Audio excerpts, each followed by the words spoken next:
Hi friends, ನಾನು ನಿಮ್ಮ ರೇಷ್ಮಾ ಮಂಜುನಾಥ್. ಇವತ್ತಿನ ವಿಡಿಯೋದಲ್ಲಿ ತೆಂಗಿನಕಾಯಿ ಸಾರು ಮಾಡೋದನ್ನು ತೋರಿಸ್ಕೊಡ್ತಾ ಇದ್ದೀನಿ. ಅದಕ್ಕಿಂತ ಮೊದಲು ನನ್ನ ಚಾನಲ್ನ ಸಬ್ಸ್ಕ್ರೈಬ್ ಮಾಡದಿದ್ದರೆ ಪಕ್ಕದಲ್ಲಿರುವ ಬೆಲ್ ಐಕನ್ನ ಒತ್ತಿ ಸಬ್ಸ್ಕ್ರೈಬ್ ಮಾಡಿ. ಹಾಗಿದ್ರೆ ತೆಂಗಿನಕಾಯಿ ಸಾರು ಹೇಗೆ ಮಾಡೋದಂತ ನೋಡ್ಕೊಂಡು ಬರೋಣ. ತೆಂಗಿನಕಾಯಿ ತೊಗೊಂಡಿದ್ದೀನಿ, 2 ಟೊಮೆಟೊ ತೊಗೊಂಡಿದ್ದೀನಿ, 2 ಈರುಳ್ಳಿ ತೊಗೊಂಡಿದ್ದೀನಿ, ಸ್ವಲ್ಪ ಕೆಂಪು ಮೆಣಸು, ಸ್ವಲ್ಪ ಬೆಳ್ಳುಳ್ಳಿ ತೊಗೊಂಡಿದ್ದೀನಿ. ಇವಾಗ ಮಿಕ್ಸಿ ಜಾರಿಗೆ ತೆಂಗಿನಕಾಯಿ ಹಾಕ್ಕೊಳ್ಳೋಣ. ತೆಂಗಿನಕಾಯಿ ಹಾಕ್ಕೊಂಡಿದ್ದೀನಿ, 1 ಟೊಮೆಟೊ ಹಾಕ್ಕೋತೀನಿ, 1 ಈರುಳ್ಳಿ ಹಾಕ್ಕೋತೀನಿ, 4 ಬೆಳ್ಳುಳ್ಳಿ ಹಾಕ್ಕೋತೀನಿ, ಸ್ವಲ್ಪ ಅರಿಶಿಣ ಹುಡಿ ಹಾಕ್ಕೋತೀನಿ, ಸ್ವಲ್ಪ ಜೀರಿಗೆ ಹಾಕ್ಕೋತೀನಿ, ಸ್ವಲ್ಪ ಹುಳಿ ಹಾಕ್ಕೋತೀನಿ, 1 ಸ್ಪೂನ್ ಸಾಂಬಾರು ಹುಡಿ ಹಾಕ್ಕೋತೀನಿ. ಇವಾಗ ಇದನ್ನು ನುಣ್ಣಗೆ ರುಬ್ಕೋತೀನಿ, ಸ್ವಲ್ಪ ನೀರು ಹಾಕ್ಕೊಂಡು. ನಿಮಗೆ ಖಾರ ಬೇಕು ಅಂದರೆ ಮೆಣಸು ಹುಡಿ ಸೇರಿಸ್ಕೋಬೋದು. ನುಣ್ಣಗೆ ರುಬ್ಕೊಂಡಿದ್ದೀನಿ. ಇವಾಗ ಒಗ್ಗರಣೆ ಕೊಡೋಣ. ಬಾಣಲೆಗೆ ಎಣ್ಣೆ ಹಾಕಿದ್ದೀನಿ. ಇದಕ್ಕೆ ಇವಾಗ ಸಾಸಿವೆ ಹಾಕೋತೀನಿ.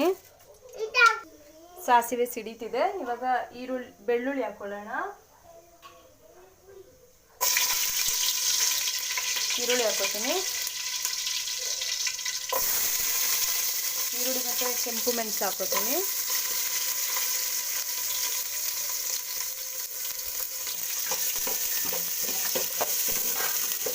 ಇದಕ್ಕೆ 1 ಟೊಮೆಟೊ ಹಾಕೋತೀನಿ. ಈಗ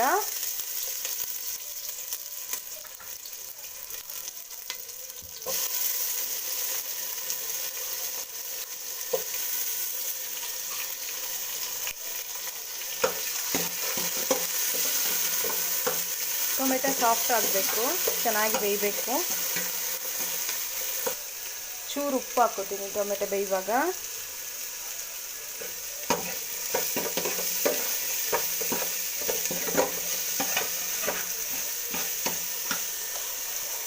ಟೊಮೆಟೊ ಬೆಂದಿದೆ. ಇವಾಗ ರುಬ್ಬಿಟ್ಟಿದ್ದನ್ನು ಹಾಕೋತೀನಿ.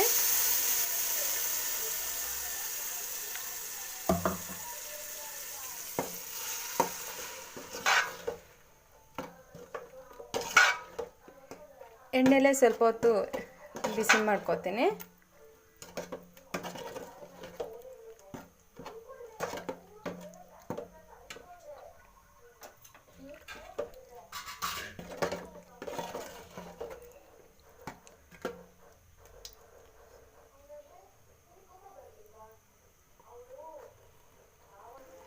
ನೋಡಿ, ಎಣ್ಣೆಲ್ಲ ಸೈಡಲ್ಲಿ ಬಿಡ್ತಾ ಇದೆ. ಇವಾಗ ನೀರು ಹಾಕೊಳ್ಳೋಣ. ಅದೇ ಮಿಕ್ಸಿ ಜಾರಿಗೆ 1 ಗ್ಲಾಸಷ್ಟು ನೀರು ಇಟ್ಕೊಂಡಿದ್ದೀನಿ.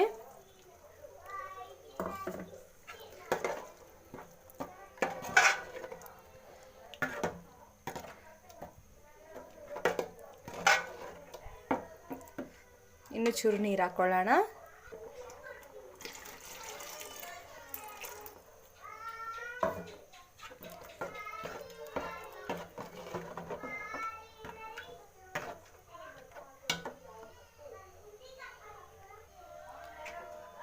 ಇಷ್ಟು ಹದದಲ್ಲಿ ನೀರು ಇಟ್ಕೊಂಡಿದ್ದೀನಿ.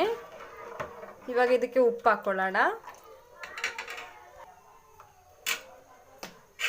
ಸ್ವಲ್ಪ ಹೊತ್ತು ಚೆನ್ನಾಗಿ ಕುದಿಬೇಕು. ಚೆನ್ನಾಗಿ ಕುದೀತದೆ. ಇವಾಗ ಇದಕ್ಕೆ ಕೊತ್ತಂಬರಿ ಹಾಕ್ಕೋತೀನಿ. ತೆಂಗಿನಕಾಯಿ ಸಾರು ರೆಡಿಯಾಗಿದೆ. ಈಗ ತೆಂಗಿನಕಾಯಿ ಸಾರು ರೆಡಿಯಾಗಿದೆ. ಈ ರೆಸಿಪಿ ನಿಮಗೆ ಇಷ್ಟ ಆದರೆ ನನ್ನ ಚಾನಲ್ನ ಲೈಕ್ ಮಾಡಿ, ಶೇರ್ ಮಾಡಿ, ಸಬ್ಸ್ಕ್ರೈಬ್ ಮಾಡಿ. ನೀವು ಕೂಡ ಈ ರೆಸಿಪಿನ ಒಮ್ಮೆ ಟ್ರೈ ಮಾಡಿ.